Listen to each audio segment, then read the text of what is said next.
Morning guys, welcome to the second video. I am Shanine Sally. I'm really excited to be here, just waking up, and I wanted to share with you while I get ready what it was actually like being the first black mum, the first black woman in my family to breastfeed. This is what it was like. Okay, so at first it was a lot of support, a lot. Oh my gosh, is the baby latched okay? Do you need anything? Do you need some food? Do you need this? Do you need that? How's it going? Oh, you're in pain, let me hold the babe.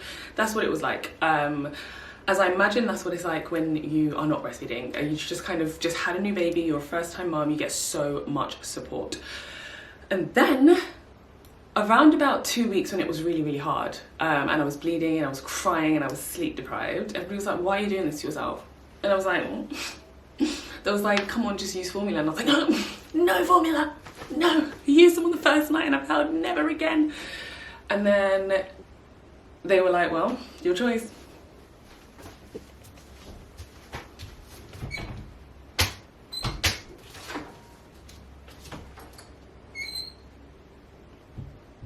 And they would just roll out, just leave me to it because I made the choice. Yes, I made the choice. And I'm actually quite glad, you know, it was hard. I'll be sitting in my bed like, fuck man, nobody's gonna come in here for like another 3 hours again. And everything I need is like over there. And it was tough. And then, you know, I would often get, oh, well, she's getting bigger now, she doesn't need this, she can start on foods at around like 4 months. She's got teeth now, stop feeding. And I was like, at every stop, I was like, yeah, so I've done my research and I know exactly what I'm doing. I've done my research, I know exactly what I am hoping for. I've done my research, and what it says is that actually children wean themselves between the ages of 2 and 4. Ah, 2 and 4! Where? So I'm getting that reaction from most people. Is that so old? Oh, you're still breastfeeding? 2, okay, is that how long you'll feed? Oh, all right then. Yeah, sure, go for it. You're still breastfeeding? You are? You still breastfeed? What? Everybody was so full of shock, and everybody was so full of maybe a little, not disgust, I think that's too hard a word, but just a bit like, you are extra. I've been called extra my entire life, so if you're gonna tell me that I'm extra, thank you. I'll wear it like a badge of honor.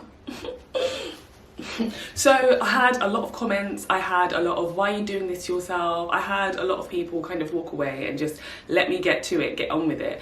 If I found that I'd be struggling, there was a few times when I'd had really engorged boobs or I'd have blocked milk ducts and I'd be in pain, and everybody would just be like, well, you chose this for yourself.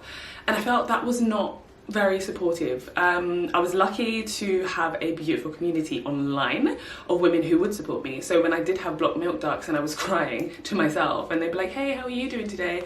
Not good because of this. They'd give me tips, they'd give me ideas, they'd call me back, they'd check in, and I felt like I had that support. I didn't have the support. I had support of my family because they never stopped me and they would kind of help me out, but it was the lack of research and the lack of understanding as to why I'm doing what I'm doing, which meant that they couldn't support me sufficiently. Everybody else who did support me was not black, they were white. All the other mum friends that I made in the breastfeeding industry in my very early days were white mums. Then Black Breastfeeding Week was coming up and I got to meet some other black mums and take part in a beautiful campaign that was set up by a dearly loved and departed woman. And I got to take part in that campaign, and I did begin to see other black women breastfeed, black women breastfeeding, mixed race people breastfeeding, and we kind of stayed in touch. We were online with each other and checking in, and it was really empowering and really inspiring. And I just knew that I was going to continue on my breastfeeding journey. I wasn't the only one. I felt like I was the only one because I didn't know before. Felt like I was the only black one, and that didn't feel the most comfortable. But I also was like, listen, I've always been the only black one. At university, I was the only black one. At university again, I was the only black one. So that's what it was like. It was just a lot of like, not feeling like I can kind of like rely on my family. And then having support online, and online support really changed the game for me. But it's not the same as not being able to have someone quickly pass you this thing, or someone to say, just keep going, you're doing so good. Like, I know that you're determined. Just keep going. Like, just keep going, you've got this. Once you're done with this feed, I'll take the baby, or I'll bring you this, or whatever. And slowly, as I kind of began to articulate more and more those things to my family, it would just be nice if you guys would just say this, it would just be nice if this, kind of felt like I was asking for too much. But they began to listen, and they would actually be like, Shanine, we made you some extra food, or Shanine, we've done this without this, do you want it? And they were becoming more and more supportive. And one thing that I've learned about support is that it's not just given to you. It's not given to you. Like, to be fair, if you're a black woman in the UK, it's actually not really given to you. You tick off all the boxes that you do for every woman, but there's no support specifically for black women in these black situations. This is why I'm showing up here this week online and sharing my story, because I want to be support for other black mums and other black women who feel like maybe they're the first in their family to breastfeed, who feel like nobody understands why they're doing it to themselves. Nobody understands why they're doing what they're doing, and they don't know how to support them. I think I might actually even do a video for relatives and friends and family of breastfeeding mums. I'll try to make it interesting. I'm gonna have a think, and if I can come up with anything, or if you guys have any tips that you would love for your friends and family to know, your black friends and family to know about breastfeeding and how they can help you and how they can support you, then let me know, and I'll be sure to put it into the video and to talk to them on your behalf, because I've got your back. Okay, so moving on in my journey, we hit the 1 year mark. Oh, you're still breastfeeding. Kept going, hit the 2 year mark. Oh, you're still breastfeeding. Hit the 3 year mark. Hi, Shanine. Hi, babe on the move. It became a norm now. At this point, I was beginning to be like, I'm a bit more done. But it was just like, she's never gonna stop. So there's no point saying anything. There's no point commenting, because if we comment, she's gonna tell us what she doesn't expect. Like, if someone said, you're still breastfeeding. Okay, do you know what? I don't like that word still. Of course I'm still breastfeeding. Baby's not even 2 yet. Of course I'm still breastfeeding. It's called natural term weaning. It's like when we come to the end of our journey as a result of what we want for ourselves, not what anybody else thinks or says or suggests. And they got that. They really did get that. And I taught my family how to behave around my breastfeeding journey and how to support me in my breastfeeding journey. And then it was beautiful. It really, really, really was. And I feel like I might cry, because the people who started out saying some of like the most confusing stuff, oh, you can't do this, they've got teeth, oh, you have to stop when this, or just use formula, why are you doing this to yourself, they would be the ones to turn around and be like, no, she's breastfeeding, like, we're gonna wait for this, and she is gonna continue to breastfeed until she feels. They would stand up for me, and I was like, oh my goodness gracious me, they're standing up for my breastfeeding.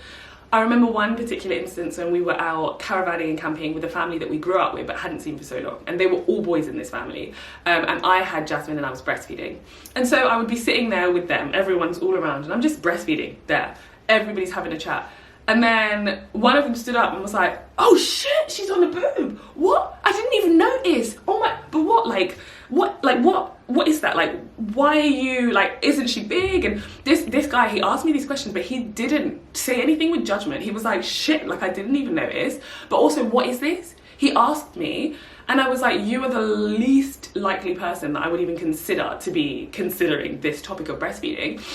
And he sat there and he listened as I told him about how breast milk changes, how breast milk is the best for the mother and the baby, how it helps. He sat there and he was like, that's amazing, man. Yeah, like, that's really, really good. Keep going. And I was like, oh my God, like, it's because people don't know. It really is because people don't know. So because I was the first in my family to breastfeed and I did the research, I was able to educate lots of people in my family. Now everybody knows, and they support people as they go through their lives who they see breastfeeding. Oh, that's amazing, that's good. Yeah, what, did you know it turns to medicine as well? Like, they'll just be telling people, and it's like, that's the ricochet and the ripple effect that my breastfeeding journey has had, that my life experience has had, and that my sharing on the internet has had. And I continue to show up and I continue to do that because I genuinely believe that if we're going to normalize breastfeeding for black women, if we're going to normalize breastfeeding in a society, then we need to show up breastfeeding, we need to share what we know about breastfeeding, and we need that to become common knowledge, because when it does,